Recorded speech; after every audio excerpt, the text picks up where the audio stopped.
Do you know, in America there was once a very famous criminal.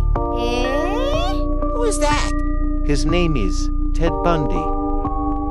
So he is famous as the most sadistic killer roaming around in America. For 4 years.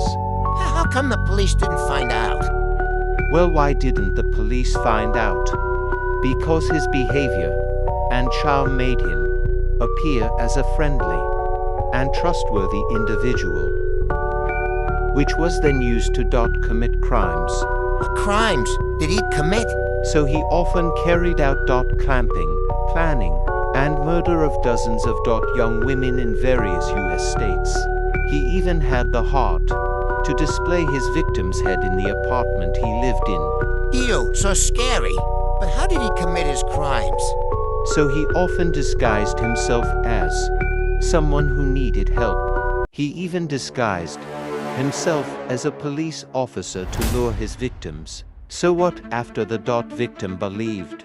Well, after the victim believed and went along with him, he immediately launched his plan and took the victim to a remote location to be sexually assaulted and murdered.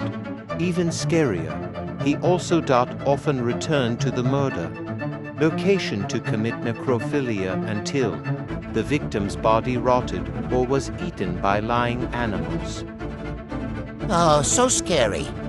Well, he happened to be caught because in 1975, in Utah he wanted to launch his action to kidnap and attack someone. Oh, thank goodness. It didn't stop there.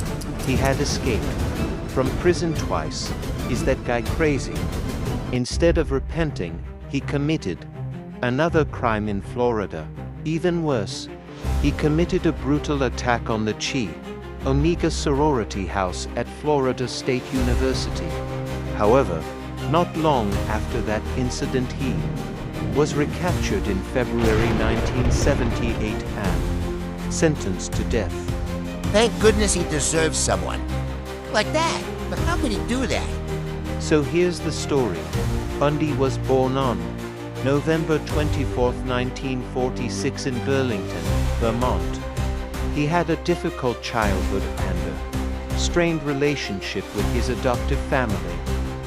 However, he managed to complete his higher education at the University of Washington and had time to study law. Maybe that's why he vented his frustration in that way. Oh, so how was America at that time? Wow, at that time America was very excited. Even Bundy's trial was in the spotlight of the national media and was one of the first to be broadcast live on television. He sentenced him to death and executed him by electric chair on January 24, 1989 at Florida State Prison. And that's where Bundy admitted his crimes. For 4 years he killed 30 women.